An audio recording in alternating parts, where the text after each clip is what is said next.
Hello everyone, welcome back. So this is Bhavnapuri और आज हम बात करेंगे 11th स्टैंडर्ड के चैप्टर नंबर 2 के बारे में। लेकिन क्योंकि मैं आपको नीट के लिए प्रिपेयर करवा रही हूँ तो जो चीजें हम डिस्कस करेंगे वो बहुत ज्यादा डिटेल में नहीं होंगी, सिर्फ उन्हीं क्वेश्चंस पे एम्फसाइज किया जाएगा जो कि नीट के रिस्पेक्ट में बहुत इंपॉर्टेंट है, राइट।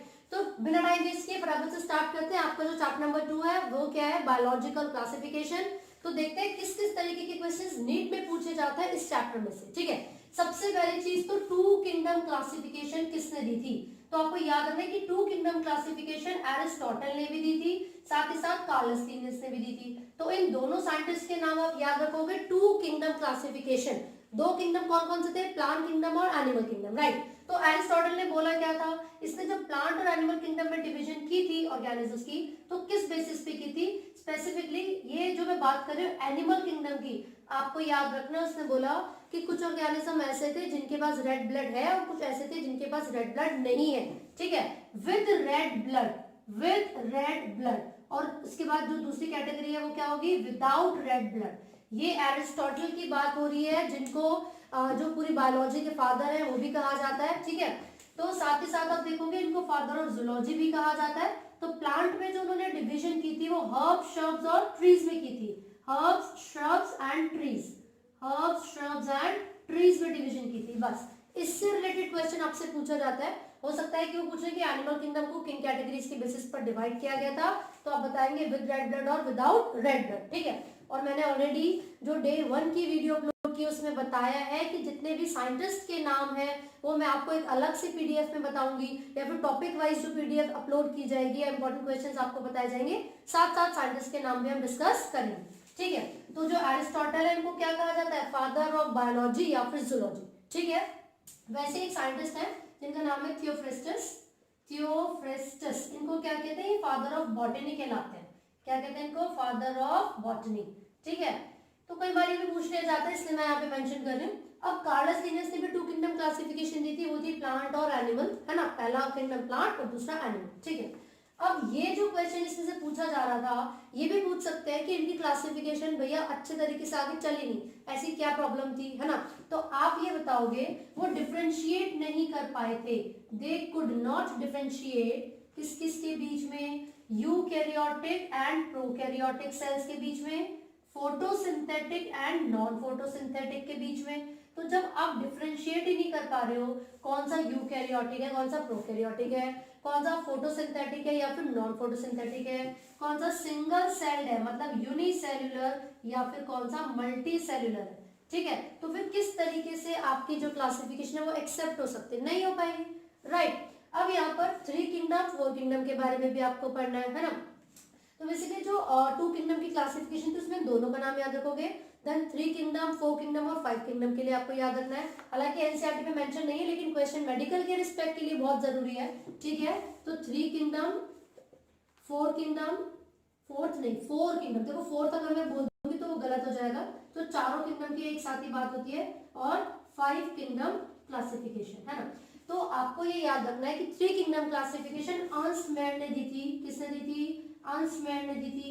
4 किंगडम क्लासिफिकेशन कोपलैंड ने दी थी और 5 किंगडम क्लासिफिकेशन आरएच विटेकर ने दी थी। ये आपको मतलब जो साइंटिस्ट है उनके नेम याद रखने हैं। सबसे इंपॉर्टेंटली ईयर है आरएच विटेकर का जो कि 1969 है और इन्होंने 5 किंगडम क्लासिफिकेशन दी थी। ये हो गया, ठीक है। तीसरा किंगडम कौन सा था? वो प्रोटिस्टा था, वो आपको याद रखना है।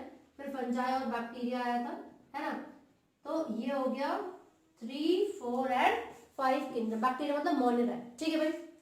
तो ये पांचों किंगडम के लिए कौन कौन से साइंटिस्ट ने दिया था वो आपको याद रखना है। अब अगला क्वेश्चन नीट के लिए पूछा जाता है कि ये जो 5 किंगडम क्लासिफिकेशन आरएच विटेकर ने दी है वो किन किन कैरेक्टर्स के बेसिस पर दी है ना।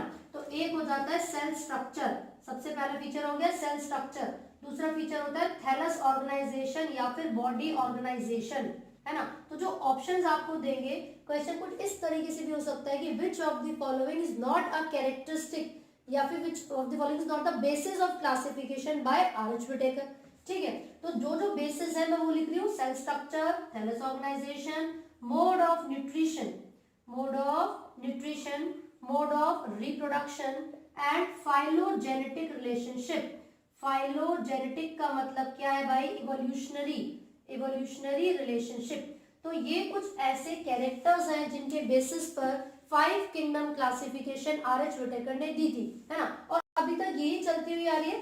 तो अगर आप ये देखोगे कि जब आर.एच. व्हिटेकर ने ये ऑब्जर्व किया भैया ये सिंगल सेल्ड है, ये मल्टी सेल्यूलर है, तो अलग अलग कैटेगरीज में आना चाहिए, ठीक है। तो जो इनकी क्लासिफिकेशन थी वो काफी हद तक सही थी, इसलिए काफी समय तक वो चलती रही, वो वाइडली डिस्ट्रीब्यूटेड है। अब इन्होंने जो 5 किंगडम्स बताए थे वो थे कौन कौन से, पांचों किंगडम के बारे में पता होना चाहिए, और उनके ऊपर जो क्वेश्चन पूछा था वो भी हम डिस्कस करेंगे। तो देखिए जो 5 किंगडम्स आर.एच. व्हिटेकर ने दिए हैं वो है मोनेरा, प्रोटिस्टा, फंजाई, प्लांटी और animalia. Monera, protista, fungi, Plantae and animalia. अब इसमें से क्या क्वेश्चन बनता है भाई, देखो क्वेश्चन ये बनेगा कि which of the following is single celled eukaryote, which of the following is single celled eukaryote।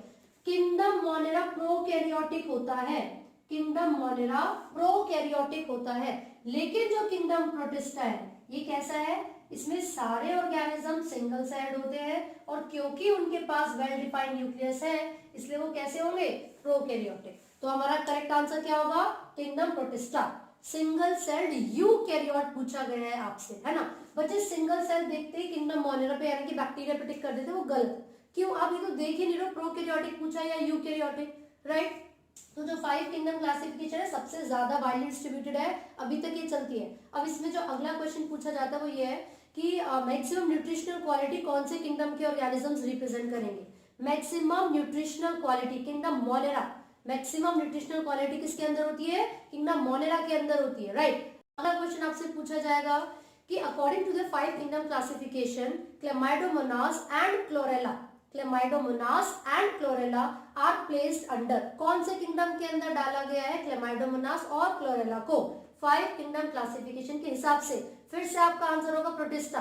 देखो क्लेमाइडोमोनास और क्लोरेला ये दोनों ही सिंगल सेल्ड है और यूकैरियोटिक है। बच्चे तो पढ़ते कि भाई तो प्लांट किंगडम के ऑर्गेनिज्म से एल्गी है, लेकिन क्योंकि 5 किंगडम क्लासिफिकेशन में प्रॉपर तरीके से डिवाइड किया हुआ है ना ऑर्गेनिज्म को, तो इसलिए 5 किंगडम क्लासिफिकेशन के हिसाब से क्लेमाइडोमोनास और क्लोरेला दोनों ही किंगडम प्रोटिस्टा के अंडर आएंगे, ठीक है।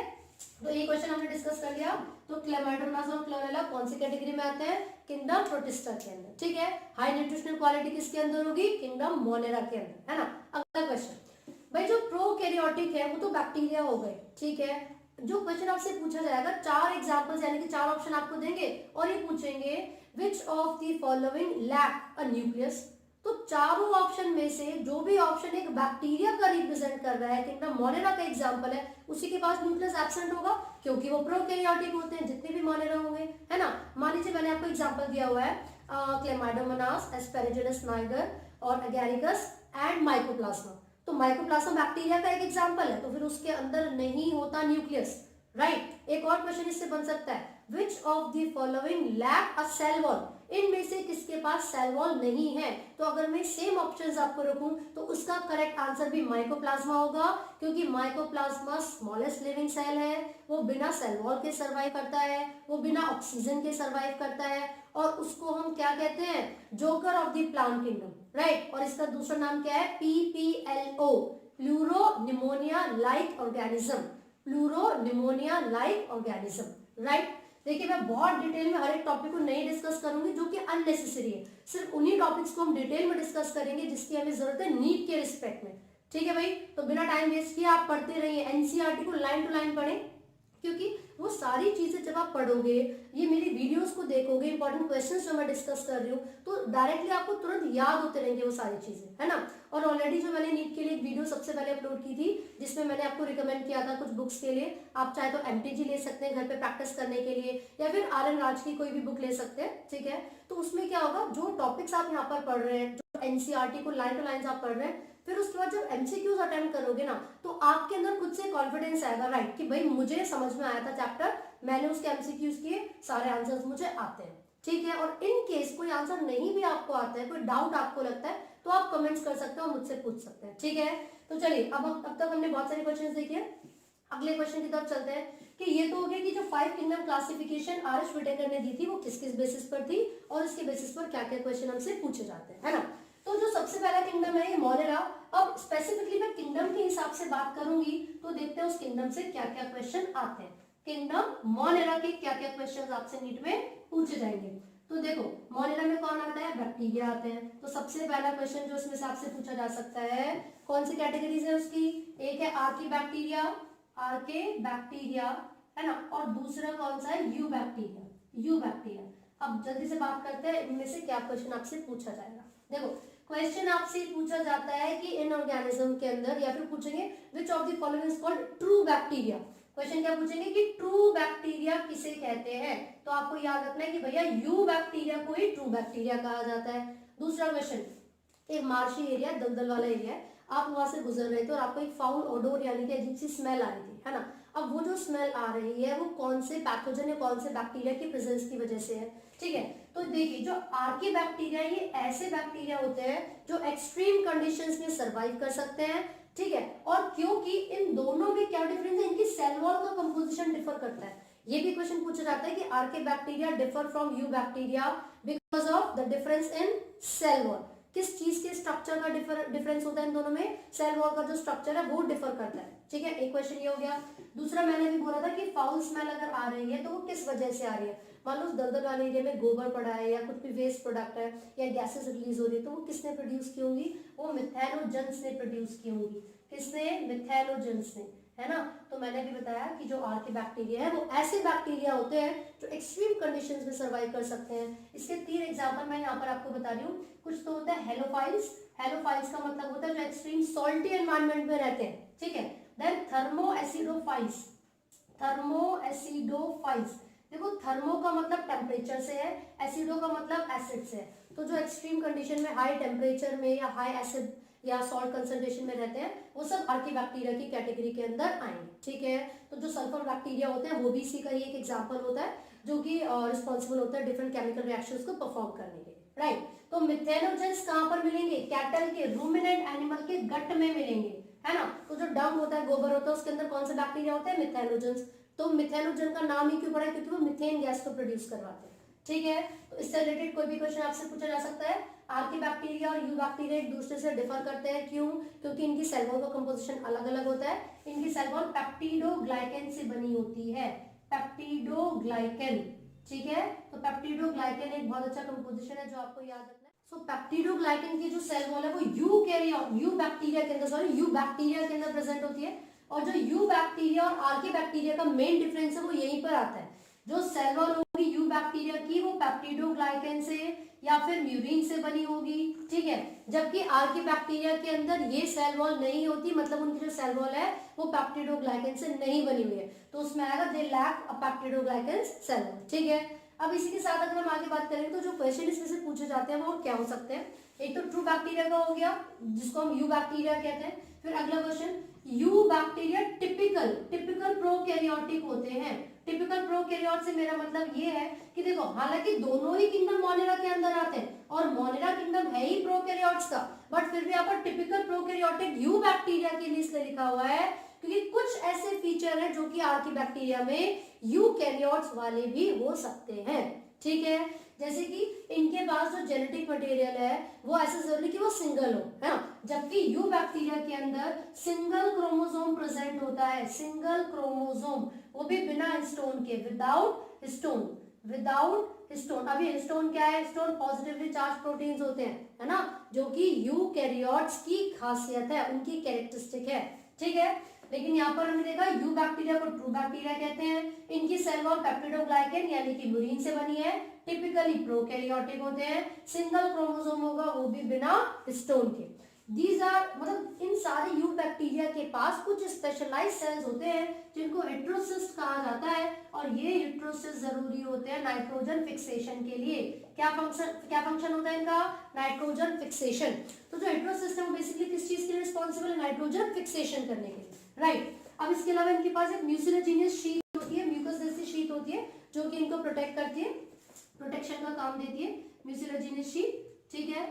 अब इसी के साथ साथ आप देखोगे जब भी इन बैक्टीरिया के बारे में बात करते हैं तो ये ऑटोट्रॉपिक और हेटेरोट्रॉपिक दोनों हो सकते हैं। ऑटोट्रॉपिक में या तो वो अपना खाना सनलाइट के प्रेजेंस में बनाएंगे, मतलब फोटोसिंथेटिक हो गए, या फिर वो अपना खाना केमिकल की प्रेजेंस में बनाएंगे तो वो कीमोसिंथेटिक हो गए, है ना। तो ये जो मोड ऑफ न्यूट्रिशन है ऑटोट्रॉपिक भी हो सकता है और हेटेरोट्रॉपिक भी। फोटोसिंथेटिक मतलब सनलाइट के प्रेजेंस में, कीमोसिंथेटिक यानी कि केमिकल्स को यूज करता है सोर्स ऑफ एनर्जी, तो उसमें नाइट्रोजन फिक्सेशन का प्रोसेस आप डालोगे, है ना। मैं नोट्स में एक दो चीजें जो एक्स्ट्रा है वो भी मेंशन करके आपको प्रोवाइड करूंगी। लेकिन अगर हेटेरोट्रॉपिक की हम बात करते हैं तो जनरली जो मोस्ट ऑफ द बैक्टीरिया है वो हेटेरोट्रॉपिक होते हैं, और हेटेरोट्रॉपिक का मतलब है दूसरे ऑर्गेनिज्म से अपना फूड ले रहे हैं, राइट। तो यहाँ पर आप देखोगे जितने ज्यादा बैक्टीरिया के फायदे हैं उतने नुकसान भी हैं। अब फायदे क्या हो गए, गुड फर्टिलाइजर्स होते हैं, राइजोबियम बैक्टीरिया का भी एग्जांपल ले सकते हो, सॉइल की फर्टिलिटी को बढ़ाता है, नाइट्रोजन फिक्सेशन करता है। फिर इसी के साथ साथ अगर जैसे लैक्टोबैसिलस की आप बात करते हो तो वो क्या करेगा, मिल्क को कर्ड में बदलने के लिए रिस्पॉन्सिबल होगा, राइट। इसी के साथ साथ ये देखो नाइट्रोजन फिक्सेशन तो हो ही गया, सॉइल की फर्टिलिटी भी बढ़ा रहा है ना। तो इसको फार्मर का फ्रेंड से हमको बोलते हैं, ये भी जरूरी होता है उसी तरीके से। साथ ही किस चीज में हेल्प करेगा, अगर डिकम्पोजिशन की बात करें तो पूरे एनवायरनमेंट को क्लीन करने के लिए भी बैक्टीरिया ही रिस्पॉन्सिबल होते हैं, राइट। अब ये तो हो गए फायदे। अब जो नुकसान के बारे में बात करें तो ये बहुत सारी डिजीज करवा सकते हैं, ठीक है। जो बैक्टीरिया है वो रिस्पॉन्सिबल है बहुत सारी बीमारियां करवाने के लिए। तो कौन कौन सी बीमारियां बैक्टीरिया से हो सकती हैं, इसमें आप टेटनस का एग्जाम्पल ले सकते हो, है ना। इसमें आप और बहुत सारे एग्जाम्पल्स ले सकते हो जैसे कि टाइफॉइड ले लीजिए, ठीक है। तो क्लोरेला वगैरह बहुत सारी ऐसी बीमारियां हैं जो कि बैक्टीरिया ही करवाते हैं। प्लांट्स के अंदर भी सिट्रस कैंकर वगैरह बहुत सारे डिजीज हैं जो कि वो करवाएंगे। तो ये आपको याद रखना है कि बेनिफिट्स हैं तो बहुत सारे नुकसान भी होते हैं, राइट। अब अगर मैं बैक्टीरिया के रिप्रोडक्शन के बारे में बात करती हूँ तो आप देखोगे अगर एसेक्सुअली रिप्रोड्यूस कर रहे हैं, ठीक है, तो उसमें क्या होगा, एसेक्सुअल मोड में वो किसी भी तरीके से मतलब कोई भी सेल टू सेल उसमें जेनेटिक मटेरियल की डीएनए का कोई फ्यूजन नहीं होगा, है ना। या फिर इसके साथ अगर मैं बात करूँ सेक्सुअल रिप्रोडक्शन में भी कुछ ऑर्गेनिज्म है, कुछ बैक्टीरिया है जो कि चले जाते हैं जब भी कंडीशन ऐसी होती है जो अनफेवरेबल है, तब ये क्या करेंगे, सेक्सुअल रिप्रोडक्शन की तरफ जाएंगे, ठीक है। भाई ए सेक्शन में तो आपने बाइनरी फिजन आपने देखा है, कई जगह पर बाइनरी नहीं लिखा हुआ होता है तो आपको वहां पर डायरेक्टली फिजन लिखा होगा या लॉन्गिट्यूडनल फिजन लिखा होगा तो वो करेक्ट है। मैं फिर से बता रही हूँ, लॉन्गिट्यूडनल फिजन भी लिखा है तो वो बिल्कुल करेक्ट है बैक्टीरिया के रिप्रोडक्शन, ए सेक्सुअल रिप्रोडक्शन के रिस्पेक्ट में, राइट। लेकिन जब सेक्सुअल रिप्रोडक्शन की बात करते हैं तो उसमें क्या होता है, तीन तरीके से हो सकता है। एक होता है ट्रांसफॉर्मेशन, एक प्रोसेस है जिसको हम कहते हैं ट्रांसफॉर्मेशन, एक प्रोसेस है जिसको कहते हैं transduction, and the another one is conjugation. तो देखो इनमें डिफरेंस क्या होता है। ट्रांसफॉर्मेशन में हम डायरेक्टली किसी भी जेनेटिक मटेरियल को एक वेक्टर का यूज करके बैक्टीरिया में इंट्रोड्यूस कर देंगे, ठीक है। ट्रांसडक्शन में हम वायरस का या बैक्टीरियोफेजिस का इस्तेमाल करते हैं, वायरस का या फिर मैं बोलूंगी बैक्टीरियोफेज का इस्तेमाल करेंगे किसी भी जेनेटिक मटेरियल को किसी भी बैक्टीरिया के होस्ट बैक्टीरिया के अंदर इंट्रोड्यूस करने के लिए, है ना। और कॉन्जुगेशन में क्या होता है, सेल टू सेल कांटेक्ट होता है, मतलब एक बैक्टीरिया का सेल दूसरे बैक्टीरिया के सेल के डायरेक्ट कांटेक्ट में आएगा और एक जो उसकी बॉडी के अंदर जेनेटिक मटेरियल था वो दूसरे बैक्टीरिया तक चला जाएगा, ठीक है। तो ये तीन ऐसे तरीके हैं जिससे बैक्टीरिया सेक्सुअली रिप्रोड्यूस कर सकता है, ठीक है। और एसेक्सुअली में आप लॉन्गिट्यूडनल या बाइनरी फिजन के बारे में याद रखेंगे। माइकोप्लाज्मा मैंने ऑलरेडी आपको बता दिया है ना। तो ये हमने किसके बारे में बात की है, किंगडम मोनेरा के बारे में। हालांकि इससे रिलेटेड अगर और क्वेश्चंस की मैं बात करूं तो उसमें पूछ सकते हैं कि उनके क्या क्या फंक्शन है, ठीक है। जैसे कि नाइट्रोजन फिक्सेशन के रिस्पेक्ट में अगर मैं बात करूं तो इनमें से कौन सा एरोबिक है, कौन सा एनएरोबिक है, ठीक है, कौन सा एंजाइम प्रेजेंट होगा, किसके अंदर प्रेजेंट होगा। तो वो टॉपिक वाइज हम जिस चैप्टर में जो टॉपिक्स आते रहेंगे वो सब डिस्कस करेंगे, राइट। अब एक और चीज मैं आपको बता दूं, जैसे मैंने आपको भी बताया था कि जो किंगडम जो क्लासिफिकेशन है किंगडम के हिसाब से, जैसे कि 2 किंगडम क्लासिफिकेशन एरिस्टोटल और कार्लस लिनियस ने दिया, फिर 3 किंगडम क्लासिफिकेशन अर्नस्ट ने दिया। तो क्वेश्चन पूछा था कि थर्ड किंगडम कौन सा था जो कि डिस्कवर किया गया, तो आप प्रोटिस्टा बताएंगे, ठीक है। फिर 4 किंगडम हो सकता है, फिर 5 किंगडम हो सकता है। तो 4 किंगडम कॉपलैंड ने दिया था, उसने मोनेरा को डिस्कवर किया था, 4 किंगडम में मोनेरा को डिस्कवर किया गया था। और 5 किंगडम आर.एच. व्हिटेकर ने दिया था जिसमें हमने फंजाई को डिस्कवर किया था, ठीक है, 1969। उसका ईयर भी आपको याद करना होता है, ठीक है भाई। तो ये तो हो गया किंगडम मोनेरा में से। अब फटाफट से हम आगे बढ़ते हैं, किसके बारे में बात करेंगे, प्रोटिस्टा। तो सबसे पहला फीचर तो प्रोटिस्टा का मैंने ऑलरेडी आपको बता ही दिया है सिंगल सेल्ड यूकैरियोटिक। सबसे पहला क्वेश्चन जो प्रोटिस्टा से आता है वो है सिंगल सेल्ड यूकैरियोटिक, ठीक है।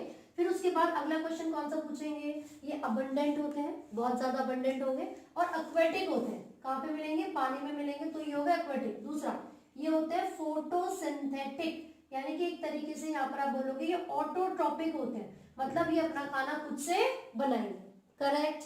अब इसके बाद अगर हम बात करेंगे किंगडम प्रोटिस्टा की, तो उसमें कुछ कैटेगरीज है। जैसे कि सबसे पहले जो कैटेगरीज आती है वो डायटम्स आते हैं, क्राइसोफाइट्स आते हैं। तो जो क्राइसोफाइट्स है इनमें से जो क्वेश्चन पूछा जाता है वो क्या है, देखो गोल्डन एल्गीज का एग्जाम्पल है, डायटम्स इसके एग्जाम्पल है, ठीक है। तो ये जो एग्जाम्पल है इसके वो भी कई बार पूछे जाते हैं। और सबसे ज्यादा इंपॉर्टेंट क्वेश्चन डायएटोमिशियस अर्थ, डायएटोमिशियस अर्थ किससे बना है, तो आप बताओगे डायएटम्स से मिलकर बना है, जिसको क्राइसोफाइट्स भी कहा जाता है। पहला ये हो गया। फिर पूछेंगे इनकी जो सेल वॉल होती है वो कैसी है, इनकी सेल वॉल सिलिका से बनी हुई है और वो इनडिस्ट्रक्टेबल है। कैसी है, इनडिस्ट्रक्टेबल है और सिलिका से बनी हुई है। उसकी जब शेप के बारे में बात करोगे तो वो ऐसे ओवरलैप करेगी, ओवरलैप करती है like a soap box, overlap करती है लाइक अ सोप बॉक्स। ये आपको याद रखना है, इसमें से क्वेश्चन पूछा जाता है। अब अगला क्वेश्चन पूछा जाएगा, चीफ प्रोड्यूसर कौन होते हैं ओशियन के, चीफ प्रोड्यूसर ऑफ ओशियन। तो चीफ प्रोड्यूसर यही होते हैं क्राइसोफाइट्स, यानी कि डायटम्स, ठीक है। अगला क्वेश्चन पूछा जाएगा कि जब भी वाटर के अंदर ये फ्लोट करते हैं तो किस तरीके से फ्लोट करेंगे, पानी के अंदर वो किस तरीके से फ्लोट करते हैं, तो आपको याद रखना है दे फ्लोट पैसिवली। तो किस तरीके से फ्लोट करेंगे, वो पैसिवली फ्लोट करेंगे, ये इंपॉर्टेंट है। तो these are the questions according to NEET. NEET के रिस्पेक्ट में जो क्वेश्चंस है वो क्या है, डायटोमिशियस अर्थ कौन सी कैटेगरी में बनेगा, क्राइसोफाइट्स में बनेगा, ठीक है। इसमें डेस्मिड्स भी एग्जांपल्स आप पढ़ते हो। फिर है सेल वॉल कैसे बनी होती है, सिलिका से बनी होती है जो कि इंडिस्ट्रक्टेबल है। शेप कैसी होती है, सोप बॉक्स की तरह होती है जो एक दूसरे को ओवरलैप करेगी, ठीक है। और क्योंकि सिलिका इंडिस्ट्रक्टेबल तो इकट्ठा होता रहेगा, और जब वो इकट्ठा होगा तभी तो डायटोमिशियस अर्थ की फॉर्मेशन होगी, ठीक है। चीफ प्रोड्यूसर होते हैं क्राइसोफाइट्स, ओशियन में चीफ प्रोड्यूसर होते हैं, ठीक है। और फ्लोट करते हैं कैसे, पैसिवली फ्लोट करते हैं पानी के अंदर, वाटर करंट में वो कैसे फ्लोट करेंगे, पैसिवली फ्लोट करेंगे। अगर फंक्शन आपसे पूछा जाता है तो ये किस किस चीज में हेल्प करते हैं, तो एक तो ये जो पॉलिशिंग होता है उसमें हेल्प करेंगे, और फिल्ट्रेशन में, पॉलिशिंग एंड फिल्ट्रेशन ये हेल्प करते हैं इन सब चीजों में, ठीक है। समझ में आया। तो ये हमने किसके बारे में बात की, डायटोमिशियस अर्थ के बारे में बात की है ना, क्योंकि वो थोड़ा सा क्या होता है, स्टिक की तरह होता है, तो वो पॉलिशिंग में भी हेल्प करेगा। नेक्स्ट हम बात कर रहे हैं किसके बारे में, डिनोफ्लैजिलेट्स के बारे में। डाय का मतलब भी दो होता है, ठीक है। तो आपसे पूछेंगे जो डिनोफ्लैजिलेट्स हैं, प्रोटिस्टा के ऐसे एग्जांपल बताइए जिसके अंदर दो फ्लैजिला होते हैं। देखो दो फ्लैजिला तो डिनोफ्लैजिलेट्स में भी है और इसके आगे आने वाले यूग्लिना में भी है, यानी कि यूग्लिनॉइड्स में। तो डिफरेंस क्या होगा, डिफरेंस ये है कि ये एक फ्लैजिला लॉन्गिट्यूडनल है और एक ट्रांसवर्स है। एक फ्लैजिला लॉन्गिट्यूडनल होगा और एक ट्रांसवर्स होगा, ये मेन डिफरेंस है किस किस में भाई, एक तो डिनोफ्लैजिलेट्स में और दूसरा यूग्लिनॉइड्स में। तो एक हो गया लॉन्गिट्यूडनल फ्लैजिला और दूसरा ट्रांसवर्स फ्लैजिला। सेकंड चीज रेड टाइड्स, रेड टाइड्स कौन फॉर्म करता है, तो डिनोफ्लैजिलेट्स का ये एग्जांपल है जिसका नाम है गोनियोलेक्स, गोनियोलेक्स, ठीक है। तो इसको हम रेड डिनोफ्लैजिलेट कहते हैं और ये रिस्पॉन्सिबल है किस चीज के लिए, रेड टाइड्स की फॉर्मेशन के लिए, रेड टाइड्स की फॉर्मेशन के लिए। अच्छा, इनका सेल वॉल का कंपोजिशन भी पूछ लिया जाता है ना, तो आपको याद रखना है पैक्टिन और सेलुलोज इनकी सेल वॉल के कंपोजिशन में होते हैं, पैक्टिन और सेलुलोज, ठीक है भाई। एक प्लेट बनी होती है इनके सरफेस पर सेलुलोज की, तो वो आपको याद रखना होगा। तो ये 3-4 क्वेश्चन है जो कि डिनोफ्लैजिलेट्स में से सबसे ज्यादा पूछे जाएंगे, राइट। अब अगर मैं बात करूं यूग्लिनॉइड्स के बारे में, यूग्लिनॉइड्स, अब इसमें से क्या क्वेश्चन पूछा जाएगा भैया, एक एग्जांपल तो यूग्लिना ही हो गया। ये होते हैं मिक्सोट्रॉप्स, मिक्सोट्रॉप्स का मतलब होता है कि ये ऑटोट्रॉपिक भी होंगे और ये हेटेरोट्रॉपिक भी होंगे, मतलब जब तक सनलाइट रहेगी तब तक तो ये क्या करेंगे, सनलाइट की प्रेजेंस में फूड बनाएंगे, ऑटोट्रॉपिक है। लेकिन जैसे ही सनलाइट डिवॉइड हो जाती है ये दूसरों से फीड करना शुरू कर देते हैं, मतलब हेटेरोट्रॉपिक। तो पहला तो हो गया मिक्सोट्रॉप्स हो गए। दूसरा पॉइंट, इनके पास क्लोरोफिल है तभी तो फोटोसिंथेसिस कर रहे हैं, तो आप याद रखोगे कहाँ मिलते हैं ये, स्टेगनेंट वाटर में मिलेंगे, मतलब रुके हुए पानी में मिलेंगे, स्टेगनेंट वाटर में मिलते हैं मतलब रुके हुए पानी में। नेक्स्ट, नो सेल वॉल, इनके पास कोई भी सेल वॉल नहीं होती है, लेकिन उसकी जगह पर एक प्रोटीन रिच लेयर होती है जिसको पेलिकल कहा जाता है। तो ये पूछते हैं इसका कंपोजिशन क्या है, तो ये क्या होगी, किससे बनी है, प्रोटीन रिच है। इसका फंक्शन क्या होगा, फ्लेक्सिबिलिटी प्रोवाइड करवाती है, फ्लेक्सिबिलिटी, ठीक है।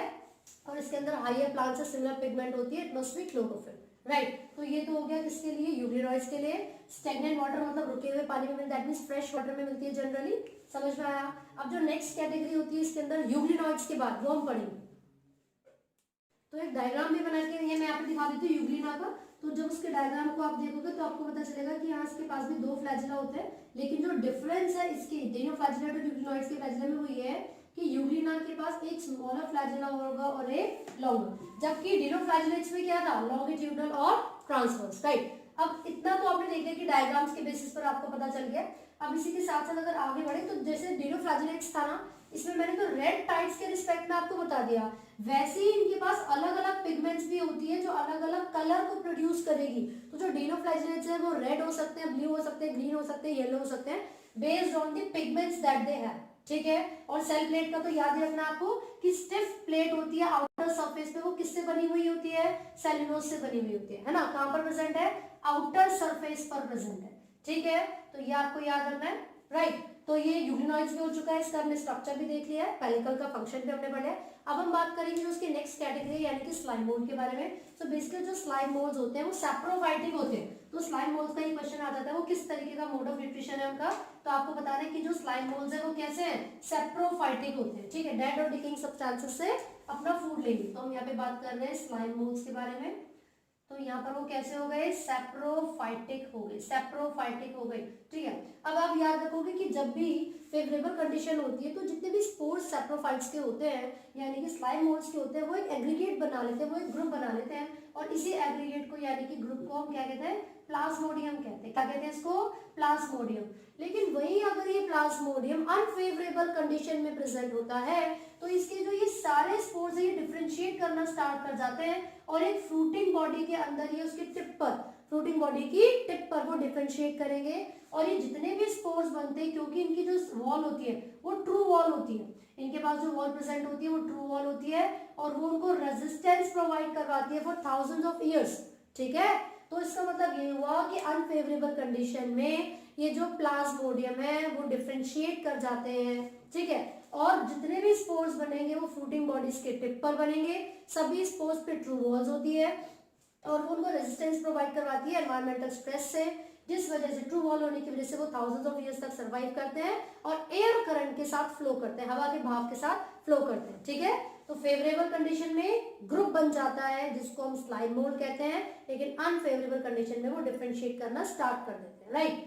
अब इसके बाद नेक्स्ट है प्रोटोजोन। भाई जो इससे रिलेटेड क्वेश्चन होंगे मैं डिस्कस करूंगी, ठीक है। तो ये मत सोचो कि मैम ने 2 लाइन समझा दी इसके और खत्म, नहीं। तो जो भी क्वेश्चंस है मतलब देखो इसके टॉपिक में बहुत लिमिटेड चीजें हैं, लेकिन क्वेश्चंस को किस तरीके से घुमा घुमा के पूछा जा सकता है वो हमें डिस्कस करना है, राइट। तो स्लाइम मोल्ड्स के बाद हम किसके बारे में बात कर रहे हैं, प्रोटोजोआ के बारे में। तो जो प्रोटोजोआ है पहली बात वो हेट्रोट्रॉपिक होते हैं, हेट्रोट्रॉपिक होंगे। और दूसरी चीज आपको याद रखनी है primitive relatives of animal, primitive relative of animal, ये इंपॉर्टेंट है, ठीक है। तो जो प्रोटोजोन्स होते हैं they are the primitive relative of animals, ठीक है भाई। अब इनमें जो कैटेगरीज है वो कौन सी है, सबसे पहली है अमीबॉइड कैटेगरी। तो अमीबॉइड मतलब नाम से ही पता चल रहा है, ठीक है। ये अमीबस का एक एग्जांपल हो सकता है। इसमें आप ये देखोगे कि जो एक्वाटिक है यानी कि सी वाटर में, मैराइन वाटर में मिलने वाले जो अमीबॉइड फॉर्म्स होती हैं उनकी सेल वॉल में क्या प्रेजेंट होता है, सिलिका प्रेजेंट होता है, उनकी सेल वॉल में सिलिका प्रेजेंट होता है, राइट। ये तो हो गया अमीबॉइड। और जो अमीबा है जब भी उसको स्विमिंग करनी होती है तो वो अपनी बॉडी से सूडोपोडिया को बाहर निकालेगा। तो आपको याद रखना है इनके पास सूडोपोडिया होता है जो कि लोकोमोशन में इनकी हेल्प करेगा, ठीक है। तो ये तो होगी सबसे पहली फॉर्म अमीबॉइड। उसके बाद आप बात करोगे तो आपको फ्लैजिलेटेड फॉर्म मिलेगी।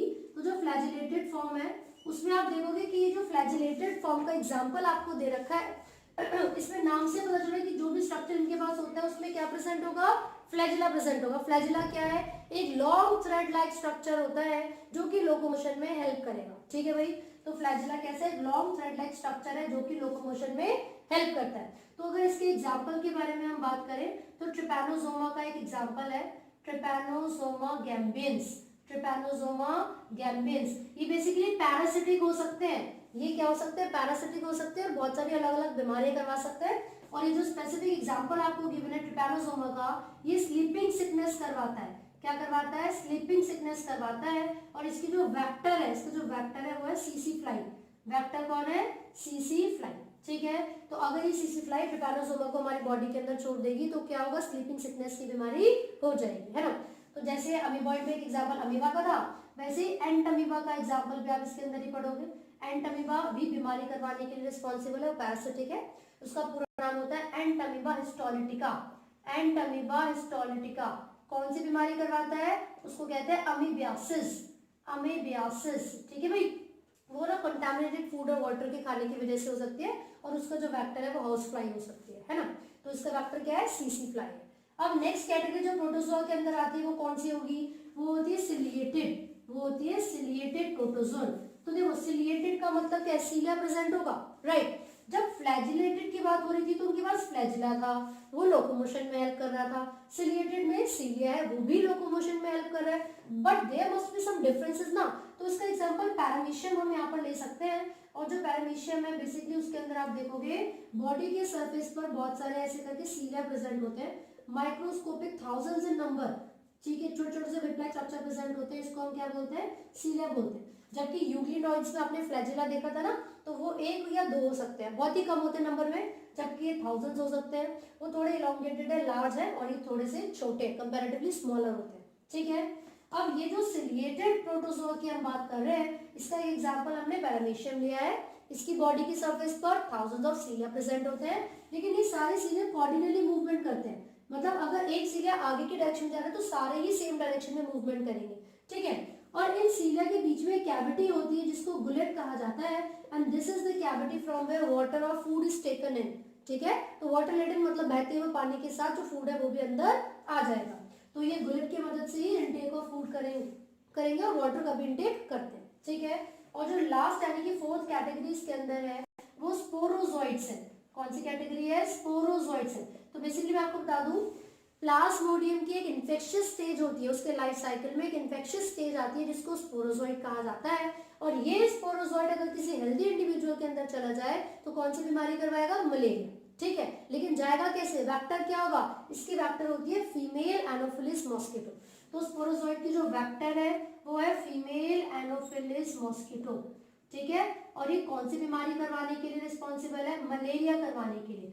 तो स्पोरोजोइट प्लाज्मोडियम की एक इन्फेक्शियस स्टेज होती है जो कि मलेरिया करवाती है, और इसको ट्रांसफर करने के लिए जो मॉस्किटो रिस्पॉन्सिबल है वो है फीमेल एनोफिलिस मॉस्किटो, राइट। ये बहुत नोटोरियस है, बड़ा बदनाम है इस चीज को लेकर क्योंकि ये बीमारियां करवाता है, ठीक है। सो ये हमने कंप्लीट कर लिया है किंगडम प्रोटिस्टा। चलिए अब हम बात करते हैं किंगडम फंजाई की। तो किंगडम फंजाई से पूछे जाने वाले जो क्वेश्चन है उसके बारे में डिस्कस करें। सबसे पहले तो फंगस यूनिसेलुलर है या मल्टीसेलुलर? तो यूनिसेलुलर आपको याद रखना सिर्फ यीस्ट होती है, यूनिसेलुलर यीस्ट होती है। उसके अलावा जितनी भी फंगस है लाइक पेनिसिलियम वो सब क्या होती है? वो सब मल्टीसेलुलर है। दूसरा क्वेश्चन जो उसमें से पूछा जाएगा वो क्या होगा?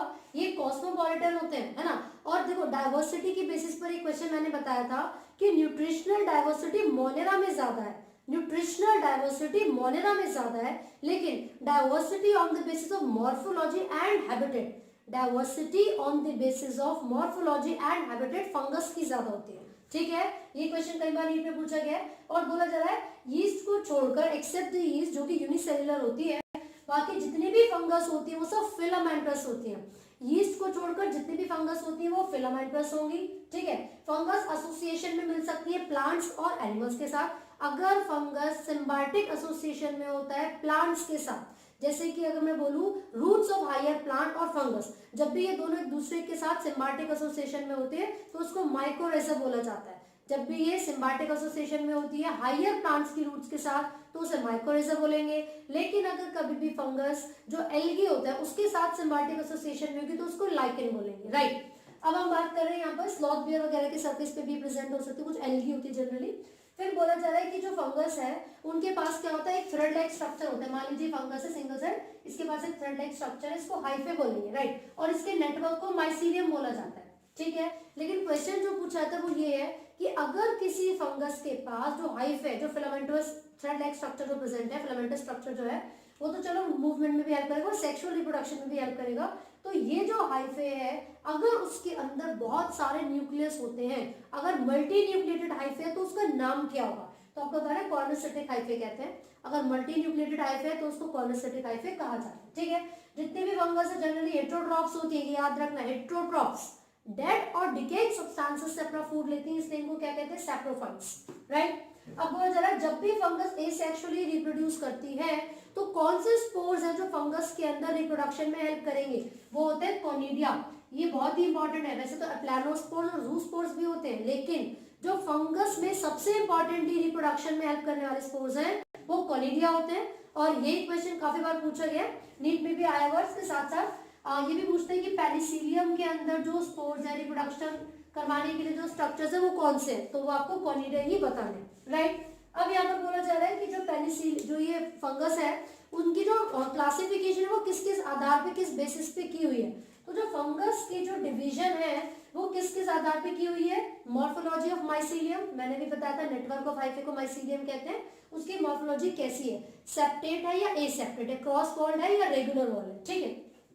फिर है मोड ऑफ स्पोर फॉर्मेशन कैसा है, एंडोजीनियस के अंदर बन रहा है या बाहर बन रहा है। फिर उसके बाद फ्रूटिंग बॉडीज कैसी है, फ्रूटिंग बॉडी क्या होती है, वो कुछ ऐसे स्पेशलाइज्ड स्ट्रक्चर्स होते हैं जिसके अंदर स्पोर्स की फॉर्मेशन या जिसके ऊपर स्पोर की फॉर्मेशन का प्रोसेस होगा, ठीक है। इन तीनों चीजों के आधार पर ही फंगस को डिवाइड किया गया अलग अलग कैटेगरीज में। फिर यहाँ पर जब भी अगर सेक्सुअल साइकिल के बारे में मैं बात करूंगी तो 3 स्टेजेस आती है उसके अंदर, बहुत इंपॉर्टेंट है, आपको याद रखना है। मान लीजिए ये एक फंगस है, दूसरी कोई भी फंगस सेल है, जब भी ये दोनों सेक्सुअली रिप्रोड्यूस करेंगे तो ये दोनों स्ट्रेन के फंगस सबसे पहले क्या करेंगे, एक दूसरे के साथ में आएंगे और इनका जो साइटोप्लाज्म है, प्रोटोप्लाज्म है, वो फ्यूज करेंगे, ठीक है।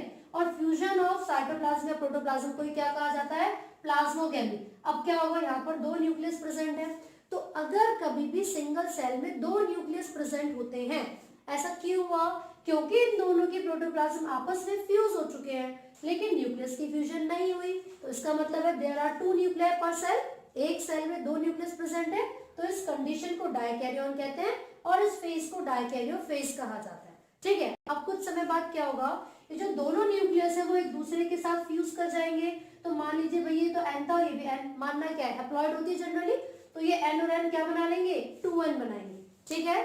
तो जब प्रोटोप्लाज्म की फ्यूजन हुई तो उसको हमने प्लाज्मोगेमी बोला, जब दोनों के न्यूक्लियस फ्यूज कर जाएंगे तो उसको कैरियोगेमी बोलेंगे और उसके रिजल्ट में जायगोट बन गया डिप्लॉइड। लेकिन मैंने भी बताया कि जो फंगस होती है वो हैप्लॉइड होती है, तो यहाँ पर उनके जायगोट में कौन सी डिवीजन होनी चाहिए, मियोसिस होनी चाहिए, तो यहाँ पर क्या हो जाएगा, 4 हैप्लॉइड स्पोर्स की फॉर्मेशन हो जाएगी, ठीक है। तो ये हमने किसके बारे में बात की है कि फंगस के जो कैरेक्टरिस्टिक फीचर्स है वो क्या क्या है। साथ ही साथ आप देखोगे कि जो फंगस है वो डिजीज करवाने के लिए भी रिस्पॉन्सिबल है। तो यहाँ पर 2 वाले फंगस के नाम लिखे हुए हैं, पुसिनिया और यूस्टिलागो, ये दोनों ही अलग अलग बीमारियां करवाती है। ब्लैक स्टेम में जो रस करवाते हैं वीट के अंदर वो पुसिनिया करवाएगी और जो स्मट करवाने के लिए रिस्पॉन्सिबल है वो यूस्टिलागो है, ठीक है। तो अब अगर मैं इनकी अलग अलग कैटेगरीज के बारे में बात करूंगी जो कि हमने इन तीनों चीजों के आधार पर डिवाइड किए हैं, तो उसमें आप कुछ कुछ डिफरेंसेस को पढ़ेंगे। जैसे कि सबसे पहले आती है फाइकोमाइसिटीज, फाइकोमाइसिटीज को एल्गल फंजाई कहा जाता है। तो ये पूछते हैं क्वेश्चन कि एल्गल फंजाई किसे कहते हैं, तो हमने सबसे पहले बोला फाइकोमाइसिटीज, फाइको का मतलब जनरली प्लांट से होता है, ठीक है।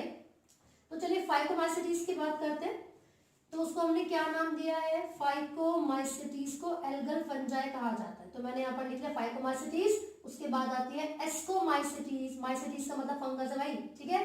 फिर उसके बाद आती है basidiomycetes and then deuteromycetes, deuteromycetes, ठीक है। तो जो ड्यूट्रोमाइसिटीज है, फाइकोमाइसिटीज है, क्या है, ये फंगस की डिफरेंट कैटेगरीज है ना। तो फाइकोमाइसिटीज को क्या कहते हैं हम, एल्गल फंजाई, एस्कोमाइसिटीज को क्या कहते हैं, सैक फंजाई, उसकी अपीयरेंस थैले जैसी होती है। बेसिडियोमाइसिटीज को हम 2 नाम से जानते हैं, एक तो ब्रैकेट फंजाई, उसमें ट्रूफल्स वगैरह भी इसके एग्जांपल में, पफ बॉल भी इसके एग्जांपल में आएंगे। तो मैं यहाँ पे लिख रही हूँ ब्रैकेट फंजाई, ब्रैकेट फंजाई, ये बहुत इंपॉर्टेंट है क्योंकि क्वेश्चन ये पूछा गया था 2015 में। ड्यूट्रोमाइसिटीज तो और भी ज्यादा इंपॉर्टेंट है, इसको कहते हैं इम्परफेक्ट फंजाई, ठीक है। अब इन सब के जो नाम पड़े हुए हैं, एक तो ये क्वेश्चन आपसे पूछ सकते हैं, ठीक है, पूछेंगे which out of these 4 is called imperfect fungi या फिर is called bracket fungi। तो अगर ब्रैकेट फंजाई तो बेसिडियोमाइसिटीज, इम्परफेक्ट है तो ड्यूट्रोमाइसिटीज, ठीक है। अब यहाँ पर आप देखोगे जो माइसीलियम होता है वो एसेप्टेट होता है, जो फाइकोमाइसिटीज का माइसीलियम है वो एसेप्टेट है, जबकि यहाँ पर जो बाकी है सबका जो माइसीलियम होगा वो सेप्टेट होगा, सबका माइसीलियम सेप्टेट होगा, ठीक है। मैं यहाँ पर सिर्फ नीट के रिस्पेक्ट में क्वेश्चंस डिस्कस कर रही हूँ, बहुत डिटेल में नहीं बताऊंगी, ठीक है।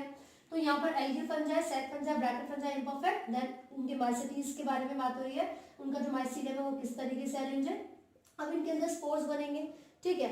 ए सेक्सुअली रिप्रोड्यूस करेंगे तो कोनिडिया बनेगा, और जब सेक्सुअली रिप्रोडक्शन करेंगे तो इन सभी के अंदर अगर जितने भी गैमेट्स हैं, मतलब मेल और फीमेल गैमेट्स हैं, दोनों एक जैसे हैं, तो आइसोगैमस दोनों डिफरेंट है, तो एनाइसोगैमस। लेकिन अगर मेल छोटा और फ्लैजिलेटेड है, फीमेल बड़ी और नॉन फ्लैजिलेटेड है, तो ऊगैमस, वो सब में कॉमन है ना। लेकिन जो फिर भी डिफरेंसेस आपसे पूछे जाते हैं कैरेक्टरिस्टिक फीचर्स में, उसकी बात कर रही हूँ। यहाँ पर आता है कॉप्रोफिलस एल्गी या फिर कॉप्रोफिलस फंजाई। तो कॉप्रोफिलस होती है जो डंग यानी कि गोबर के ऊपर ग्रो करेगी। कॉप्रोफिलस कौन सी होंगी? जो डंग यानी कि गोबर के ऊपर ग्रो करेगी, ठीक है। तो बेसिकली ये सॉरी फाइकोमाइसेटीज में नहीं, कॉप्रोफिलस हम एस्कोमाइसेटीज में पढ़ेंगे। यहाँ पर मैं लिख देती हूँ कॉप्रोफिलस, है ना। तो यहाँ पर हमने लिखा डंग के ऊपर ग्रो करने वाली जो फंगस है वो कॉप्रोफिलस होती है। इसके एग्जाम्पल में आप पेनिसिलियम को भी पढ़ोगे। देखिए जो पेनिसिलियम है वो मल्टीसेल्युलर है। यीस्ट को भी पढ़ोगे जो कि यूनिसेल्युलर है। कैसी है वो? यूनिसेल्युलर। यीस्ट का एक एग्जाम्पल अगर हमने तो सैक्रोमाइसिस सर्विसी, ब्रेड और बियर बनाने के लिए यूजफुल होता है, वो इसी के अंदर आता है ना। एक और बहुत ही इंपॉर्टेंट, बहुत ही एक तरीके से देखा जाए तो जेनेटिक्स और बायोकेमिकल प्रोसेसेस के रिस्पेक्ट में बहुत ही जरूरी जो एक फंगस है, उसका एक एग्जांपल आपकी बुक में दिया हुआ है, न्यूरोस्पोरा क्रासा। न्यूरोस्पोरा क्रासा एक ऐसे फंगस है जिसको हम ड्रोसोफिला ऑफ प्लांट किंगडम कहते हैं, और ये जेनेटिक्स में और बायोटेक्नोलॉजी या बायोकेमिस्ट्री में बहुत ज्यादा इसको इस्तेमाल किया जाता है, ठीक है। एंड जेनेटिक्स, ठीक है। और इसका दूसरा नाम क्या है? Drosophila of plant kingdom. Drosophila of plant kingdom, ये आपको याद रखना है कि ड्रोसोफिला ऑफ प्लांट किंगडम किसको कहते हैं? न्यूरोस्पोरा क्रासा को, ठीक है। इसमें इसको बहुत ज्यादा यूज किया जाता है बायोटेक में, बायो केमिस्ट्री में और जेनेटिक्स में, ठीक है। इसी के साथ साथ एक दो और एग्जांपल आपको इसमें दिए हुए हैं और इनकी फ्रूटिंग बॉडीज के बारे में भी बताया हुआ है। तो अगर एस्कोमाइसेटीज है तो स्पोर्स कौन से बनेंगे? एस्कोस्पोर्स बनेंगे। वो कौन से फ्रूटिंग बॉडी में बनेंगे? एस्कोकार्प में बनेंगे। तो एस्कोकार्प आपको याद रखना है, फ्रूटिंग बॉडी होती है यहाँ पर, ठीक है। इसके अलावा बेसिडोमाइसेटीज की बात होगी तो इसमें आपको ये याद रखना है कि बेसिडोमाइसेटीज में दो वेजिटेटिव सेल एक दूसरे के साथ फ्यूज करेंगे, है ना। तो ये एक वेजिटेटिव था, ये दूसरा, जब ये दोनों आपस में फ्यूज करेंगे तो 2n बनेगा। इसको बेसिडियम कहते हैं, बेसिडियम। और लेकिन ये बेसिडियम जब मेयोसिस करेगा तो 4 हैप्लॉइड स्पोर्स बनेंगे and these are called basidiospores, basidiospores, ठीक है। और इसके एग्जाम्पल में आप याद रखेंगे जो मैंने बताया था, पुसिनिया भी इसी का एग्जाम्पल है, यूस्टलैगो भी इसी का एग्जाम्पल है, साथ साथ मशरूम भी इसी कैटेगरी के अंदर आता है, मशरूम भी इसी कैटेगरी के अंदर आएगा। बट यहाँ पर नो प्रॉपर तरीके से कोई सेक्सुअल रिप्रोडक्शन इसके अंदर नहीं होती है, ओनली एसेक्सुअल जो मोड है वो प्रॉपर तरीके से डेवलप्ड है। बस मैं आपको बोलूंगी no sex organs, no sex organ, है ना। प्रॉपर तरीके से मेरा क्या मतलब है? देखो ये है तो सेक्सुअल मोड ऑफ रिप्रोडक्शन, लेकिन यहाँ पर गैमेट्स भी कर रहे फ्यूज। फ्यूज कौन कर रहे हैं? सोमैटिक सेल्स फ्यूज कर रहे हैं। तो ये चीज आपको याद रखनी है, ठीक है। इम्परफेक्ट फंजाई को इम्परफेक्ट इसीलिए कहते हैं, no sexual phase is found, no sexual phase is found. इसमें सिर्फ और सिर्फ एसेक्सुअल रिप्रोडक्शन ही होती है, ठीक है। और अगर इनके एग्जांपल्स के बारे में बात करें तो ऑल्टरनेरियस का एग्जांपल है, ट्राइकोडर्मा इसका एग्जांपल है ना। और ये बेसिकली किस चीज में यूज किए जाते हैं? ये लिटर वगैरह जो होती है उन सबका डिकम्पोजिशन करने में हेल्प करेंगी, ठीक है। तो इनके फंक्शंस भी मैं यहाँ पे लिख देती हूँ। तो ये किस चीज में हेल्प कर रही है? ये जो लिटर वगैरह होता है उसका डिकम्पोजिशन करते हैं, न्यूट्रिएंट साइक्लिंग करते हैं, ठीक है। Decomposition of litre and nutrient cycling, decomposition of litre and nutrient cycling, ठीक है। तो ये बेसिक फंक्शंस हो गए ऑर्डिनेरिया, ट्राइकोडर्मा, है ना। ये सब इसके एग्जांपल्स हैं। इन सभी के एग्जांपल्स तो एटलीस्ट आपको सारे याद ही करने हैं। क्लेविसेप्स भी इसी के अंदर आता है, क्लेविसेप्स किसके अंदर आता है? एस्कोमाइसेटीज में, है ना। अब ये जो फाइकोमाइसेटीज है तो रह गया, इसमें हमें क्या चीज याद रखनी है कि जो स्पोर की फॉर्मेशन हो रही है वो कैसे होती है? जब सेक्सुअल रिप्रोडक्शन होती है तो 3 तरीके के गैमेट्स बनेंगे, आइसोगैमस जिसमें कि तीनों गैमेट्स एक जैसे होते हैं, एनाइसोगैमस और ऊगैमस, ठीक है, ऊगैमस। इसी के साथ साथ इसके एग्जाम्पल की अगर हम बात करते हैं तो एल्ब्यूगो इसी के अंदर आता है, ठीक है। और राइजो जो बेसिकली राइजोपस आपने पढ़ा था, ब्रेड मोल्ड जिसको कहते हैं, वो भी इसी का ये एग्जाम्पल है। तो यहाँ पर उसके ब्रैकेट में हम लिख रहे हैं ब्रेड मोल्ड, ठीक है। अब जो मशरूम से रिलेटेड अगर मैं बात करूँ, एगैरिकस जो कि मशरूम का साइंटिफिक नेम है, मशरूम का साइंटिफिक नेम है एगैरिकस। तो ये कुछ पॉइजनस भी हो सकती हैं, तो कई बार क्वेश्चन में पूछ लिया जाता है which one of the following is poisonous. ये सभी चीजें मैं आपको नोट्स में प्रोवाइड करूंगी, आपको वो अच्छे से पढ़ना है, ठीक है। लेकिन ये जो चीजें अभी करवाई गई है, इससे रिलेटेड जो भी क्वेश्चन पूछे जाते हैं वो हम ऑलरेडी डिस्कस कर चुके हैं। लेकिन इसके अलावा भी अगर कोई इंपॉर्टेंट पॉइंट होंगे तो मैं सब आपके लिए मेंशन करूंगी, ठीक है। तो आप ध्यान से पढ़ते रहिए। दो और एग्जाम्पल इसके देख लेते हैं। तो यहाँ पर जैसे कि अगर हम बात करें एस्कोमासिटीज की, तो इसमें आप एक और एग्जाम्पल ले सकते हो, जैसे कि एस्पैरजुलस, एस्पैरजुलस नाइगर, ठीक है।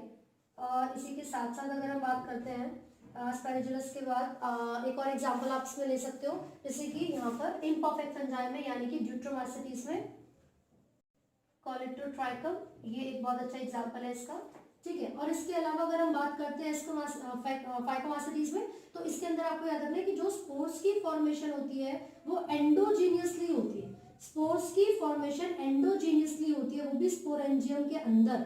स्पोरेंजियम मतलब फ्रूटिंग बॉडी होगी इसकी, ठीक है। और एक और एग्जांपल एल्ब्यूमो के अलावा आप यहाँ ले सकते हो म्यूकर का, है ना।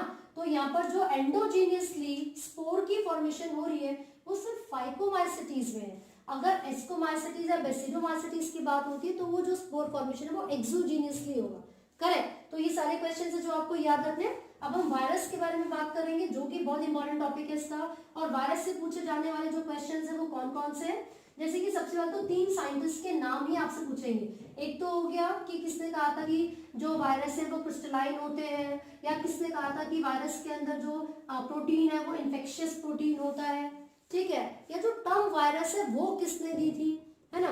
तो यहाँ पर 2-3 चीजें जो आपको याद रखनी है। सबसे पहली चीज, जो वायरस है not truly living, not truly living.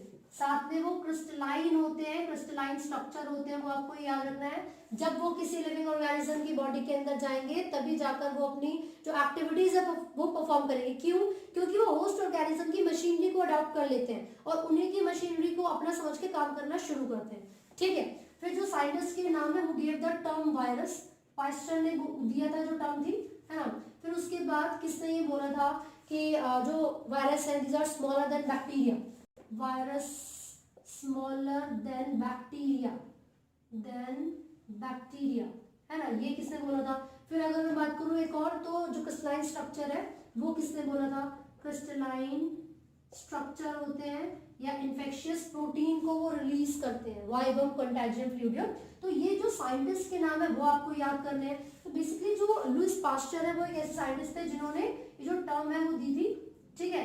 फिर उसके बाद M.W. बेंड्रिक और W.M. स्टेनली, इन दोनों साइंटिस्ट ने अपनी अपनी कंट्रीब्यूशन दी थी और उन्होंने ये बताया था कि वाइबम फ्लूइडियम या कंटेजियम वाइबम फ्लूइडियम ये क्या है, इसका मतलब होता है इन्फेक्शियस प्रोटीन, है ना, कंटेजियम वाइबम फ्लूइडियम। तो जब भी वायरस डेवलप मतलब ग्रोथ कर रहे होते हैं, डेवलपमेंट कर रहे होते हैं, तो वो एक सर्टेन केमिकल को रिलीज करते हैं अपनी बॉडी से, और उस केमिकल को क्या कहा जाता है, उसको कहते हैं कंटेजियम वाइबम फ्लूइडियम। इसका मतलब है इन्फेक्शियस फ्लूइड। और ये जो इन्फेक्शियस फ्लूइड है आपके एनसीईआरटी में भी जो साइंटिस्ट के नाम गिवन है आप देख सकते हो, मैं मेंशन करके बता रही हूँ।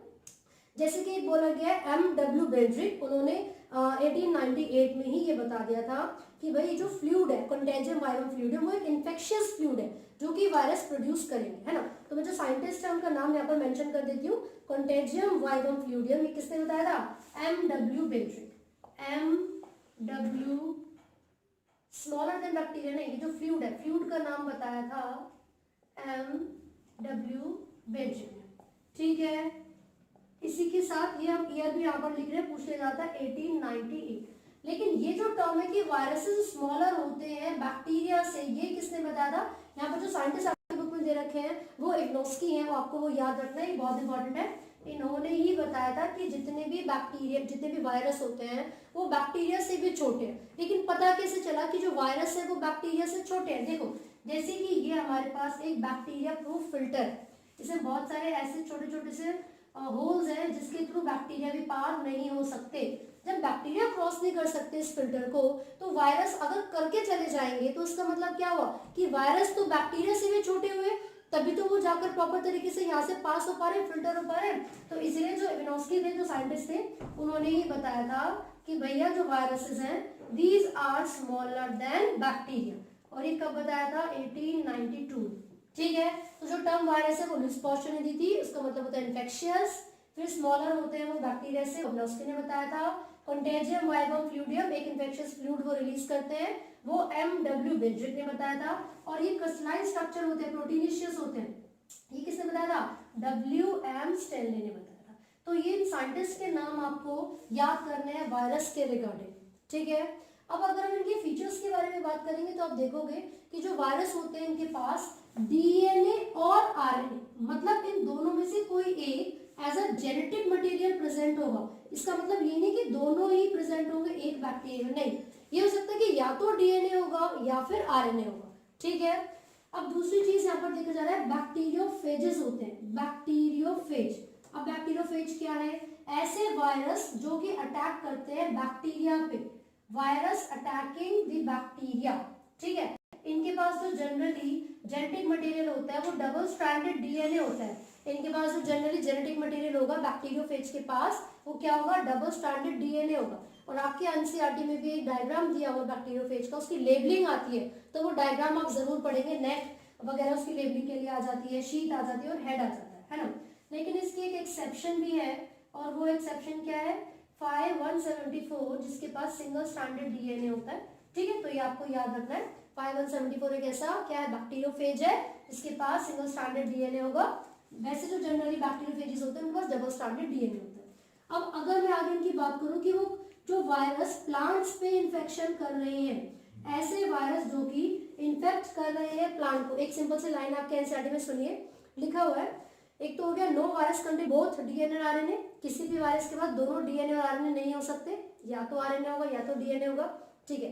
एक ऐसा वायरस जो कि इन्फेक्ट कर रहा है किसी भी प्लांट को, it has single stranded DNA. कोई वायरस जो प्लांट को इन्फेक्ट करेगा उसके पास सिंगल स्ट्रैंडेड डीएनए होगा, लेकिन अगर कोई वायरस एनिमल्स को इन्फेक्ट कर रहा है उसके पास सिंगल स्ट्रैंडेड आरएनए हो सकता है, डबल स्ट्रैंडेड आरएनए हो सकता है और डबल स्ट्रैंडेड डीएनए हो सकता है ना।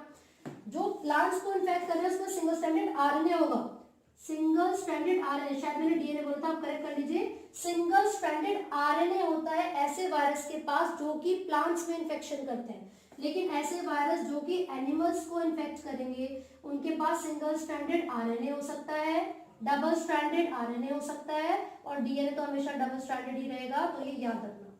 क्लियर है? तो ये वो वायरस जो प्लांट्स और एनिमल्स को इन्फेक्ट कर रहे थे, है ना। तो इनका जो जेनेटिक मटेरियल है, चाहे वो आरएनए हो या डीएनए, किसके अंदर प्रेजेंट है? Nucleoprotein, nucleoprotein. तो एक लाइन लिखी हुई है, a nucleoprotein is a nucleoprotein and the genetic material is infectious। जो वायरस है वो क्या है? न्यूक्लियोप्रोटीन है। मैं यहाँ पर लिख रही हूँ न्यूक्लियोप्रोटीन, और उसका जो जेनेटिक मटेरियल है वो कैसा होता है? इन्फेक्शियस होता है। इसका जो जेनेटिक मटेरियल होता है वो कैसा होगा? इन्फेक्शियस होगा, ठीक है। अब अगर मैं इसके स्ट्रक्चर के बारे में बात करूँ ना, तो वायरस के पास एक प्रोटीन कोट होता है जिसको कैप्सिड कहा जाता है।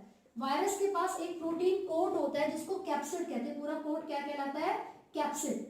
लेकिन जिन यूनिट्स से मिलकर ये बना हुआ है उसको कहते हैं कैप्सोमेर, इन यूनिट्स को कहते हैं कैप्सोमेर। तो इसी कोट के अंदर सारा जेनेटिक मटेरियल प्रेजेंट होगा वायरस का, राइट। तो जैसे कि मैंने बोला कि वो जेनेटिक मटेरियल इन्फेक्शियस है, तो ये बहुत सारी बीमारियां करवाएगा, है ना। कौन कौन सी बीमारियां करवा सकते हैं जो वायरस होते हैं?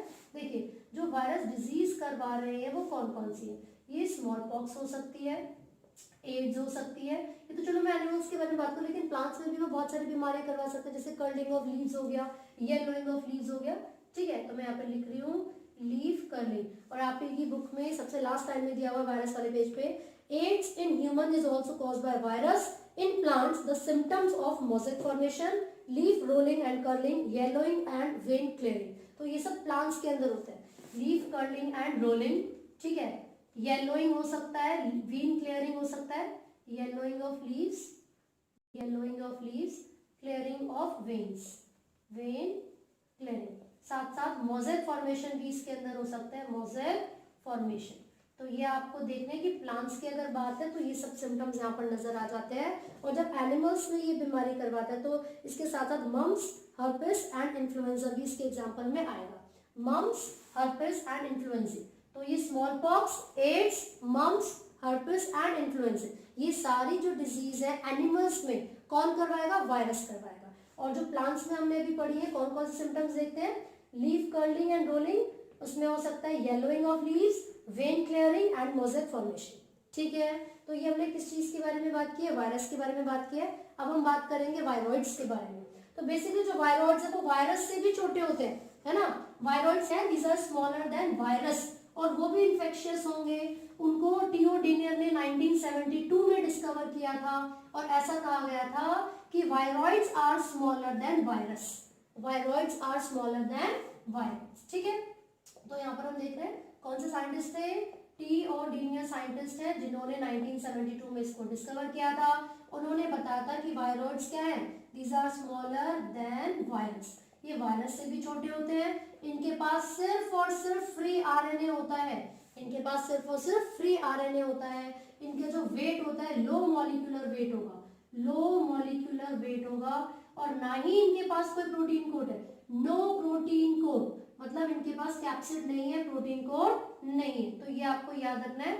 और ये कौन सा डिजीज करवाता है, ये पोटैटो ट्यूबर स्पिंडल डिजीज करवा रहा है, पोटैटो ट्यूबर स्पिंडल डिजीज। ठीक है, तो ये आपको याद रखना है ना। तो ये प्लांट्स में डिजीज करवाने के लिए रिस्पॉन्सिबल है, वायरस से छोटा है, कोई प्रोटीन कोड नहीं है, लो मॉलिक्यूलर वेट और सिर्फ आरएनए के पास प्रेजेंट होगा।